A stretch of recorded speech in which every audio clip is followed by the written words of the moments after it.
What's up, guys? Welcome back to the Vertical Cast. Today it's episode 21, and right now we're going to be talking about my filmmaking process. I figured it's a good time to talk about it because I just love how it changed for the past few years and how I kind of modified throughout the years and adding different techniques and to make it smoother and make my videos better. So that's been amazing, and so that's why I just want to talk about it to you guys, like how I make my videos, from the ideas to the technical stuff to actually publishing the video from start to finish. I feel like that would be a great podcast episode because I can really go in depth. So let's get straight into it. The first thing I do is I just come up with an idea. I just like a lot of things in life, a lot of your ideas come from your surroundings, your experiences, your everyday lives. And so I get them from lessons I learned in life, a few techniques that I find very useful, or sharing ideas with friends when I'm talking to them, and sometimes they give me videos ideas, so that's very helpful as well. Other than that, I also get ideas from maybe watching YouTube videos, consuming content, all that kind of good stuff that really inspires me and gives me something to work on so I'm not creatively stuck. But the funny thing is I always get them in very random places and times. Sometimes, actually a lot of times, I get my ideas midnight before I sleep, and that kind of makes my night longer because after I get the idea, I kind of want to do it immediately because I'm very, very impatient when it comes to good ideas. So I don't want to leave it for tomorrow because I always tell myself, oh, if I leave it for tomorrow, I'm procrastinating it for tomorrow, and I'm gonna lose all that creative drive, and it's not gonna be good. But the bad thing is I kind of rush it as a result, and the video won't be as good as I foresaw it when I had the idea. So one thing I learned is to just kind of be patient with your ideas and kind of develop it, take your time, and don't rush it. That's something I've learned. In terms of other random times, like I get ideas when I'm showering, when I'm watching other videos, when I'm eating, when I'm really bored and desperate. Somehow an idea just pops up, and I don't know, it's just something I learned, and it's really helpful. It's just very interesting how when I'm super bored, just a few ideas just pop up. But sometimes if I'm mentally stuck, I'd look at my list of ideas that I've written beforehand. So what I do, if I'm feeling extra creative a specific day, I'd write a list of ideas of any content I want to do. And when I'm mentally stuck or creatively stuck, I just look at that list, and immediately there has to be at least one or two that I want to do right away. So that's really handy to just have a doc that gives you ideas when you desperately want to create something. So it's always very helpful. And so once I get an idea, I start looking at videos or reading blogs or reading anything related to the topic I want to talk about.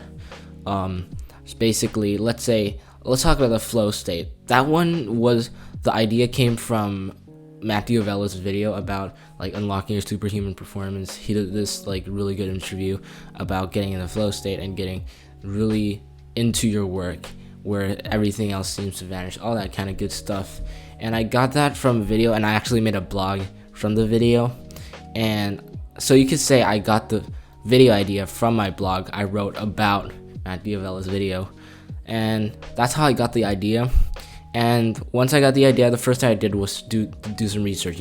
I need to know what I'm talking about. So I looked back at Matthew Avella's video, there was this TED Talk about it, and other good stuff that is pretty related to it. And then once I've gathered enough information, eventually I will have this rough draft in Google Docs about roughly what I'm going to talk about. Usually I try to avoid paragraphs because then I would often just memorize it and say it in front of the screen, which makes my videos very unnatural.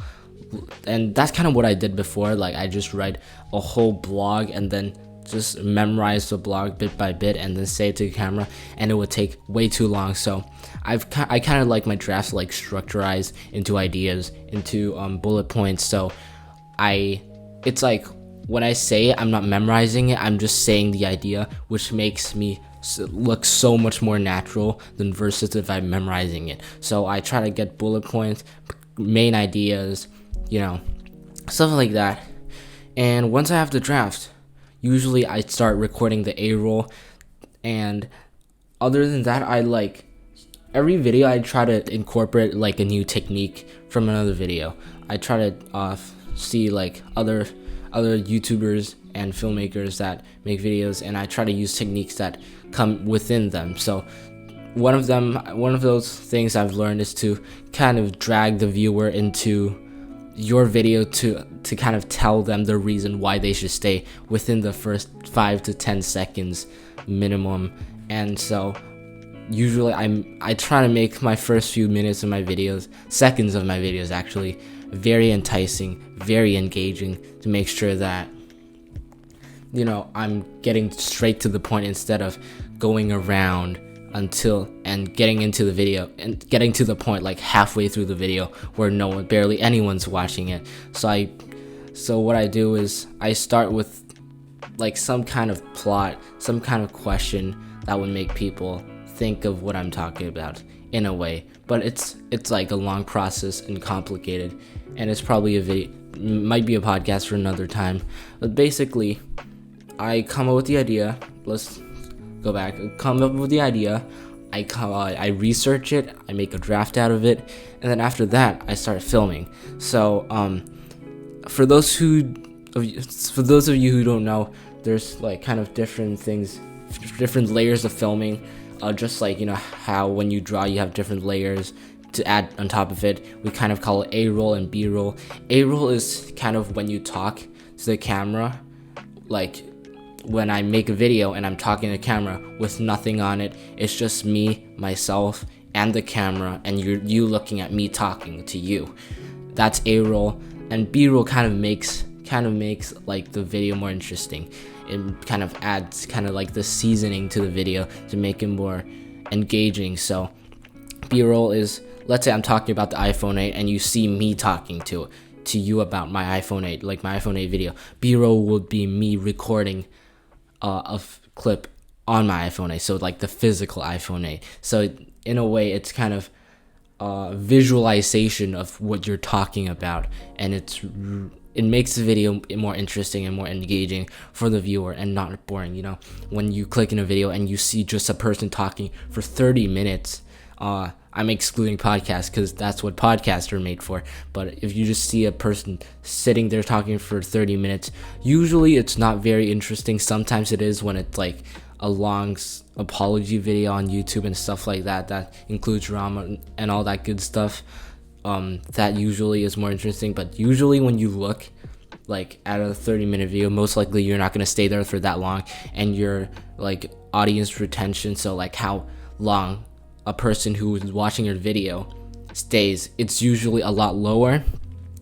And so I just try to add more B-roll instead of just me talking to camera too much. So now you know what A-roll and B-roll is. In terms of what I start filming with, so sometimes I start filming A-roll first, sometimes I start filming B-roll first.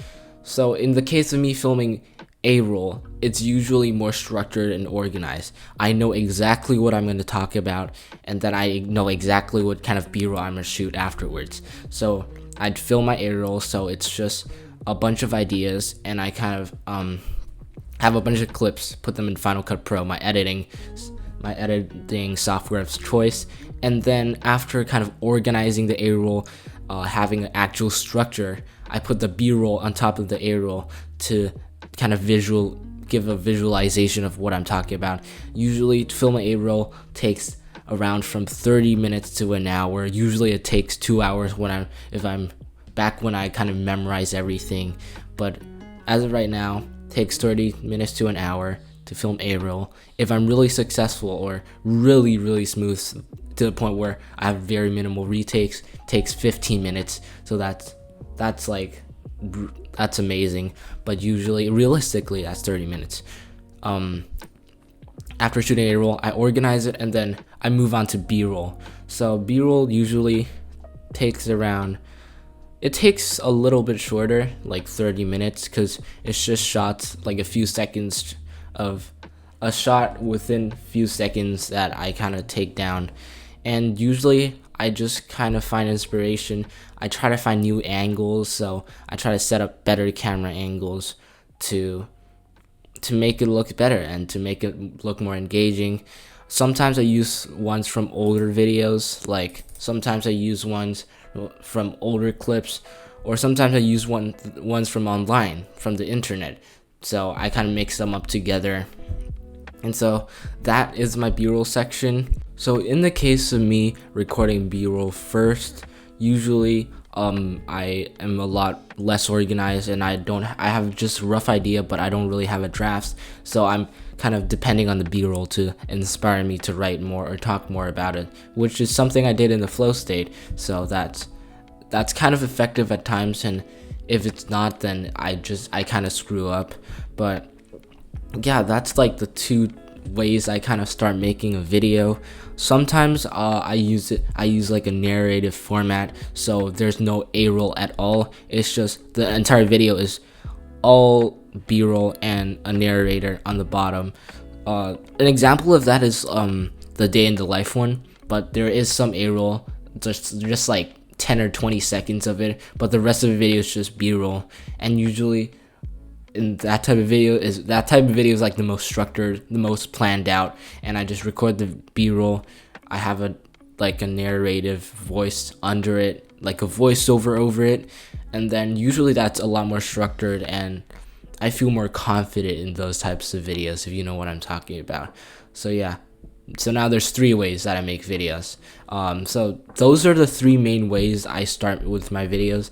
Back then, maybe last year, I used to, as I said, I make a draft, memorize it, and so I have this like super long monologue, kind of boring lump of me talking.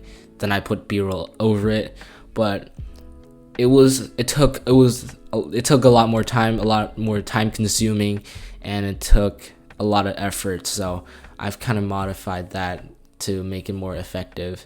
So after that, I have my A-roll in the bottom, B-roll on the top, typically in the editing thing in my Final Cut Pro. And first thing I usually do is I have music under it, some kind of lo-fi hip-hop. Depending on the mood I'm trying to set, maybe I want to start the video off with like excitement, then I'd put like more exciting music, not super quiet ones. And later on in the video, usually when I have A-roll only, I put lo-fi hip-hop to spice it up just a little bit, to make it less dead, to have some kind of background noise.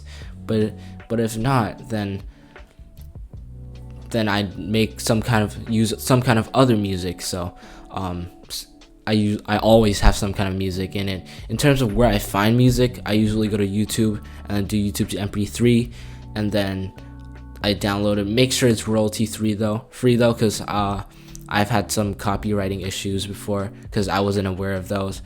If not that, then I would use there's this audio library which is surprisingly good within YouTube. So I'm not sure where you find it, but just search up YouTube audio library for content creators, and there would be a list of different types of music, pretty suitable for YouTube videos if you ask me. And they've been really helpful, from lo-fi to R&B and all that good stuff that really fits into my videos and really makes it more engaging. So those audio libraries are a lifesaver at times. And so yeah, right now I have the music in the bottom, I have the A-roll, and then I have the B-roll. Sometimes I'd add captions. I don't know what you call it, maybe C-roll. I don't even know if there's a thing called C-roll, but I add captions, some bits and pieces here and there, and then I add kind of the outro, leave space for the outro. What I kind of do is, and so it's kind of I have the A-roll. Once the video is finished, I kind of leave a few seconds, maybe 10 seconds of the music, keeps them playing, maybe make it a little bit louder, and then I put the end cards in it once I finish processing it on YouTube. And yeah, so at that point, usually I'm already done. if not, I'd add a few more things to make the video a bit better. For example, I'd add like someone not me talking about the topic I'm talking about, to have someone else talk about it. It's kind of confusing, but it's like to make it more like a different perspective. So I'd add something online into here, like my flow state video, where I added a few other people talking about flow state instead of just me. I know that was a bit confusing. I'm sorry if I like really confused you, but I don't know. I can't form words right now. I have no idea why. But yeah, other than that, I'm finished with the video. I export it. Usually it's around like 500 megabytes to like a gigabyte. If it's like super complicated, like my day in the life video, that was 2 gigabytes. But usually I don't go over that because I tend to film in 1080p, I think 24 frames per second. But no, I actually film 4K on my phone with 24 frames per second, but I have to turn that down to 1080p when I edit it, because then the file will be too big and it would take way too long to upload it. And so usually it's around 500 megabytes to 1 gigabyte. I export it and then I would post it on YouTube. So when it comes to the title I make, usually it's like I try to add a twist to it so it makes it more interesting. But if not, I just like my topic would be literally the topic I'm talking about, which is why I kind of don't get a lot of views, I guess. Sometimes I just give up on the topic part, and after the topic I go straight to the description. I have a description. For my description, I have like this Google Doc that I have everything I want to write on my description, and then I copy and paste it, and I just put it in the description part automatically. I know YouTube has like this function where you could add the description to it manually, and then it will autofill it every time I upload video. But like I change my description like way too much, so I don't bother putting in there because it's pretty deep in settings. So I just keep it in a Google Docs. And then after the description, I would make my thumbnail while my video is still uploading. So I go to Canva. Canva's my thumbnail making software of choice. And I go to Canva, and usually it's how I find a good thumbnail is decent thumbnail, at least. I wouldn't say my thumbnails are that good, but it's pretty decent, I guess. I would go back to my editing like thing, and then I'd go through the entire video and find a decent shot that kind of resembles the topic of what I'm talking about in the video, because I have a lot of B-roll that is related to what I'm talking about. And then I just put some caption on it in Canva. If not, then I would make a new one. Sometimes it's like a flat lay, sometimes it's straight on like a shot, and then I'd put it in Canva again and then put caption over it. If not that as well, then I would go online and find a picture and do the same process over again. And if I want to go full minimal and I have zero effort of making this thumbnail, then I would just put words over it. Sometimes being minimal is better than making things too complicated. So that's my 4 ways of making a thumbnail usually. And after I make my thumbnails, I do some tweaks with the settings here and there. I should probably make like an autofill for that because it's wasting some of my time. And I wait for it to finish uploading. And then after it's finished uploading and processing, then I put the end cards at the end of the video. And yeah, that's pretty much it. And then I upload it, share everything on social media, Instagram. I think the only social media that I really use is Instagram and Facebook. I don't really use Facebook because it's kind of dead, but I have this app that it's like auto sends my new video or content onto my Facebook account, so it seems like I'm active, but really I'm not active on my Facebook account at all. But I share on Instagram. I don't use Twitter, which is pretty interesting because I have a few Twitter accounts for some reason. I don't know why, but I don't use Twitter because I feel like it's too complicated to have more than one social media account. Maybe I'll make one. I'll actually use it in the future, but for now I use Instagram. I share it on all my platforms, and I just wait. Honestly, sometimes depending on how exciting the video is or how much potential I think it will have, I would keep on reloading YouTube Studio, which tells you all the analytics, like, audience retention, how many views it got compared to your other videos, which is pretty neat. Honestly, it's one of the best features of YouTube so far. Personally, that's what I think. And yeah, one of my my day in the life video was one of my most, like, my fast, like, how should I say it? It's like people watch it the most, people watch it very quickly, so I got quite a lot of views in a way. That was a bit confusing, guys. I can't form words today, but yeah, I just keep on reloading it for some reason because I'm pretty into analytics. And usually by the time I post the video, it's around 10 to 11 p.m. and I'm really tired. And so yeah, I just look at analytics and then I just get some shut-eye. I go to bed, and then the next day I'd immediately go to my laptop and check out the new analytics. So that's kind of my video slash like filmmaking cycle, how I like my filmmaking process, how I make films, how I improve them. Yeah, and I just keep trying to improve it. It's probably going to change a lot throughout the years and change it to different styles as I add more technicality and different stuff, new stuff into it to make the videos better and to make the process a lot smoother for you guys. And so yeah, that's it for my filmmaking process. Really hope you guys enjoyed it. I really tried to go in depth with it, but it's probably not the best.